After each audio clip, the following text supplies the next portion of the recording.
tergabung di Komite Aksi Upah Gerakan Buruh Indonesia atau disingkat KAU sudah memastikan akan melakukan mogok nasional tanggal 24 sampai 27 November. Kalau pemerintah merespon tuntutan para buruh ini, maka tentu kita mempertimbangkan mogok nasional di tanggal berapa yang akan berhenti. Tapi harus dipastikan benar tuntutan itu dipenuhi. Kalau tidak dipenuhi tuntutan itu, maka mogok nasional 24 sampai 27 November akan dilanjutkan. Boleh jadi 27 November pun kita akan membuat izin baru, pemberitahuan baru ke Mabes Polri untuk melanjutkan pemogokan. Yang pertama. Yang kedua, catatan terakhir yang kami terima dari kawan-kawan dari daerah, hampir 22 provinsi, ya, 22 provinsi menyatakan mogok nasional serempak pada tanggal 24 November. Antara lain DKI, Jawa Barat, Jawa Tengah, Banten, Jawa Timur, Aceh, Sumatera Utara, Kepulauan Riau, Lampung, Sumatera Selatan, Kalimantan Barat, Kalimantan Timur, Gorontalo, Sulawesi Selatan, Sulawesi Utara, Sulawesi Barat, Papua. Jadi ada hampir 22 itu antara lain yang saya ingat. Dan ada yang sudah menyatakan di 22 provinsi itu ada 200 kabupaten kota. Ya, 200 kabupaten kota, terutama di wilayah-wilayah padat industri. Misal Jabodetabek. Kalau di Jakarta itu ada di Pulau Gadung, Sunter, kawasan Priok, KBN Cakung, Ancol, dan lain sebagainya. Untuk di Bogor itu di Cilengsi, Citerep, jalan menuju Sukabumi, karena Sukabumi juga ikut terlibat. Kemudian juga di Jalan Raya Bogor, ya. Kalau Depok, ya. Kemudian di Bekasi 7 kawasan industri dilumpuhkan, Cibitung, Cikarang, termasuk kota Bantar Gebang di kota Bekasi.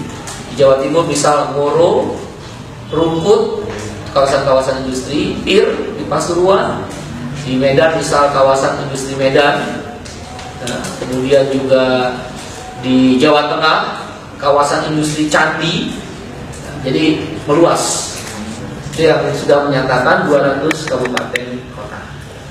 Dasar hukum yang dipakai oleh kawan-kawan buruh dalam melakukan aksi mogok nasional ini adalah satu, Undang-Undang Nomor 9 Tahun 1998 tentang menyampaikan pendapat di muka umum. Jadi di tingkat nasional, misal KSPI yang saya pimpin sudah menyerahkan surat pemberitahuan mogok nasional yang jumlah anggota KSPI itu 1,76 juta orang. Clear semuanya kita instruksikan mogok nasional. 1,76 juta orang. Contoh KSPI sudah melaporkan ke Mabes Polri. Pimpinan-pimpinan KSPI di tingkat wilayah atau provinsi sudah juga memberikan pemberitahuan ke Polda-Polda. KSPI itu ada 19 provinsi. Dari total 22 ini kan total gabungan GBI tadi. Kalau KSPI itu ada 19 provinsi sudah menyangkut Polda. Di tingkat kabupaten kota ada hampir 100 kabupaten kota lebih di KSPI sudah memberitahu ke Polres-Polres. Dan di tingkat serikat pekerja, di tingkat perusahaan sudah memberitahu ke pimpinan perusahaan. Saya yakin tadi ada informasi kawan-kawan KPBI yang bergabung di KPBI besok, KSPSI Adigani besok akan menyerahkan surat pemberitahuan aksi nasional itu dalam mogok nasional. Jadi mogok nasional ini namanya, tapi dasar hukumnya adalah unjuk rasa, di mana unjuk rasa ini seluruh buruh keluar dari pabrik menghentikan proses produksi. Kalau di pelabuhan itu menghentikan pelabuhan. Kalau yang ada di jalan tol, karena serikat pekerja jalan tol ini nanti saudara Sabda bisa menjelaskan yang akan ikut dalam mogok nasional ini. Dan KSBSI pun sudah, nanti saya rasa kampanye lain juga memberitahu. Dia berikut dasar hukum yang kedua adalah Undang-Undang Nomor 21 Tahun 2000 tentang Serikat Pekerja, Serikat Buruh, pasal 4 ayat 2E. Di situ dikatakan Serikat Pekerja, Serikat Buruh mempunyai fungsi dan tugas mengorganisasi atau mengorganisir pemogokan, pasal 4 ayat 2E. Jadi kami mengambil ayat disebut Serikat Pekerja itu kan di tingkat perusahaan sampai di tingkat konfederasi, itu disebut Serikat Pekerja. Nah, jadi jelas pasal 4 ayat 2E Undang-Undang Nomor 21 Tahun 2000, Serikat Buruh, Serikat Pekerja punya hak secara konstitusi yang disebut oleh Bung Maruli tadi, mengorganisir pemogokan. Dan kami terbuka mengundang kawan-kawan wartawan, melakukan konferensi pers, melakukan pemberitahuan. Jadi nggak ada sembunyi-sembunyikan, nggak ada rasa takut atau rasa kembali rezim misal akan represif, nggak ada masalah bagi kita. Tapi kita menghimbau melalui kawan-kawan media hari ini agar teman-teman aparat hukum, wabil khusus polisi dan tentara, lebih-lebih tentara nggak usah ikut-ikutan tentara. Kita minta tentara nggak usah ikut-ikutan karena udah ada tenda-tendanya di semua. Emang ini mau ada kudeta? Nggak ada kudeta, nggak ada sesuatu yang membahayakan negara. Yang ingin kita lumpuhkan itu ekonomi akibat kebijakan pemerintah yang melumpuhkan ekonominya dulu. Dan itu dilindungi oleh konstitusi. Melumpuhkan ekonomi dengan cara pemogokan yang dilindungi oleh konstitusi. Akibat dari apa? Buruh merasa secara ekonomi bukan lagi terancam, tapi sudah dimiskinkan secara struktural dengan peraturan pemerintah nomor 78 tahun 2015. Berikut, dalam kesempatan ini kami meminta bantuan kawan-kawan media. Mogok nasional ini kami harapkan pada masyarakat umum bisa memahami dan mengerti. Karena memang tidak langsung terasa kepada masyarakat. Terkesan ini adalah kegiatan kaum buruh. Tetapi dampak dari kebijakan peraturan pemerintah tentang upah itu adalah kepada masyarakat. Siapa itu masyarakat? Ya, setiap orang yang bertempat tinggal di wilayah Republik Indonesia, apapun profesi dia. Mahasiswa, kalau upah murah, buat apa sekolah tinggi-tinggi kalau upah murah? Kemudian dikontrak, di outsourcing. Sekarang ini SS1, lulusan sarjana S1 di beberapa perusahaan bahkan hampir lebih dari 50% itu lulusan S1, D3 itu, terutama D3, diploma, dikontrak hanya 3 bulan. Dulu anak SMP, lulusan SMP, SMA kalau 10 tahun, 15 tahun yang lalu yang dikontrak 3 bulan. Sekarang mahasiswa yang lulusan D3 bahkan sarjana S1 pun dikontrak 3 bulan. Bahkan ada melalui outsourcing. Itu mengancam karena sistem upah murah. Mengancam dunia pendidikan itu terancam lulusan-lulusan.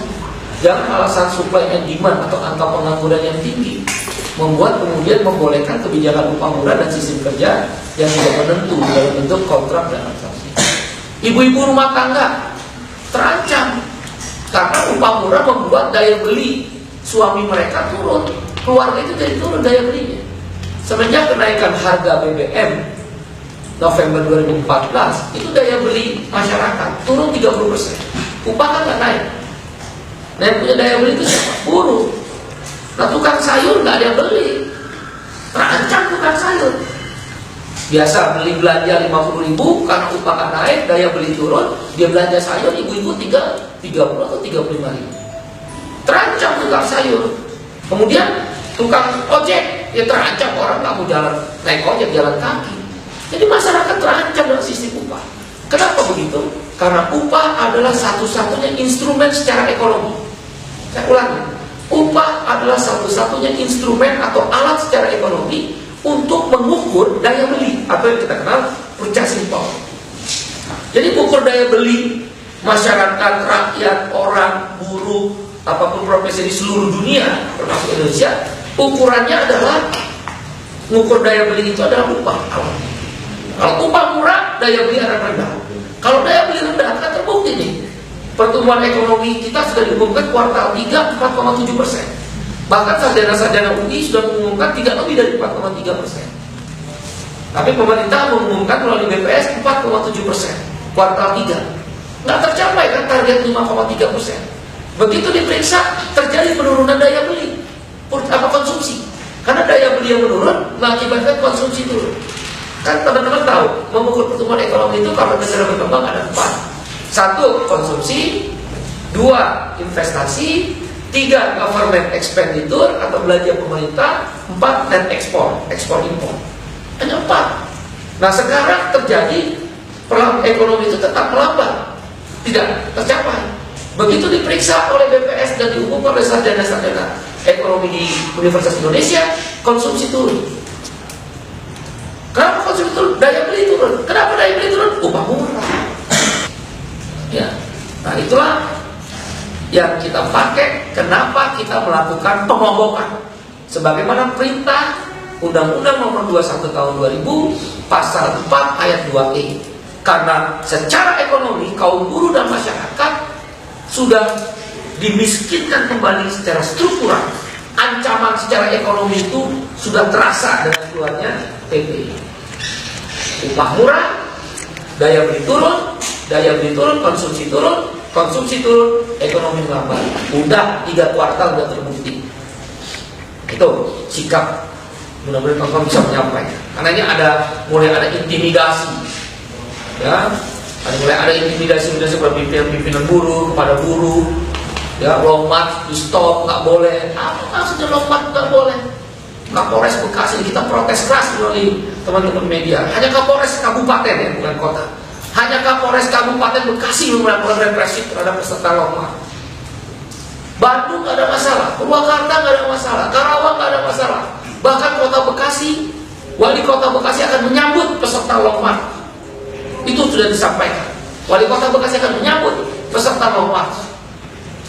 Hanya Kabupaten Bekasi, Bupati dan Kapolresnya secara represif untuk melarang long march. Ya, ini yang kita minta pemerintah dalam hal ini Presiden Jokowi untuk benar-benar memastikan kepolisian tidak mengambil langkah-langkah represi. Yang terakhir mungkin yang saya sampaikan, karena yang lain saya rasa sudah banyak, tentang isu masih tetap, yaitu 1. Menyangkut peraturan pemerintah nomor 78/2015 tentang upah. 2. Tolak formula kenaikan upah minimum yang baru sama dengan inflasi plus pertumbuhan ekonomi. 3. Meminta para gubernur menetapkan kenaikan upah minimum berkisar 500 ribuan rupiah dan ditetapkan upah minimum sektoral. Dan dalam 3 tuntutan ini, para buruh menjelang mogok nasional tanggal 24 November sampai 27 November nanti sudah melakukan long march dari Bandung, Jakarta. Bandung dari tanggal 16 November sekarang sudah masuk di Bekasi. Ya, sudah masuk di Bekasi dan sudah terkumpul 100 ribuan lebih petisi. Jadi target kita 1 juta petisi. Petisi ini disampaikan oleh Presiden Jokowi. Dan sampai Bekasi, dan nanti kami mengundang kawan-kawan wartawan tanggal 20 November di Tugu Proklamasi jam 2. Ribuan buruh akan apel siaga menjelang mogok nasional tanggal 24. Gak main-main, ini serius. Kalau pemerintah nganggap ini main-main, terserah. Ya, terserah. Polisi mau nganggap kita represif karena kita mau itu juga terserah. Ya, saya udah bilang, diciptakan hukum untuk melindungi yang lemah dan memberikan rasa keadilan. Kalau hukum tidak lagi melindungi yang lemah, bahkan mencederai rasa keadilan, hanya satu bagi masyarakat sipil, yaitu pembangkang. Nah, bentuk pembangkangan kaum buruh terhadap hukum yang tidak lagi berpihak pada yang lemah dan tidak memberikan rasa keadilan adalah mogok nasional. Itu pembangkangan terhadap hukum yang disebut PP nomor 78 tahun 2015. Secara bersamaan hari ini dari Lampung ke Jakarta juga jalan kaki. Nah, dari 16 November itu dari Bandung ke Jakarta, masuk tanggal 20 November di Tugu Proklamasi. Sekarang hari ini dari Lampung ke Jakarta jalan kaki. Jadi Lampung, Banten, Lampung, Cilegon, Serang, Tangerang, nanti masuk ke Jakarta. Udah mulai jalan kaki.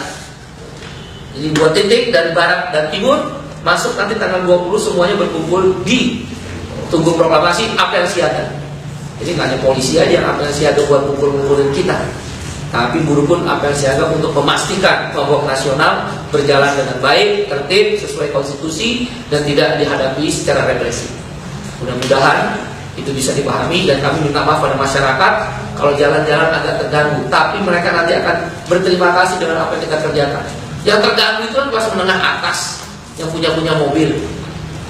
Akhirnya kita ucapkan terima kasih juga dengan LBH Jakarta yang mengkoordinir semua gerakan sosial dan 200 advokat.